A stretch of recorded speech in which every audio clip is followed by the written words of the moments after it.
Hey there, fixers. So this is how to reset the oil life on a 2020 Ford Transit 250, the cargo vans.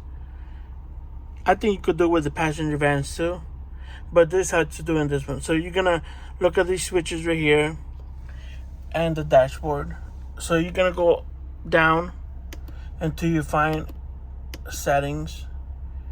You're gonna hit this one with the three arrows. With three lines and the three dots. You're gonna hit it, and it's gonna take you to that screen.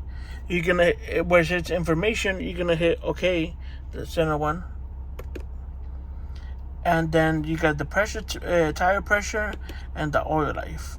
So on the oil life, you're gonna put OK, and it says reset oil life, and you're gonna press OK. Hold OK to reset oil life. So there you go. That's how you guys do it. Like and subscribe. Thanks for watching.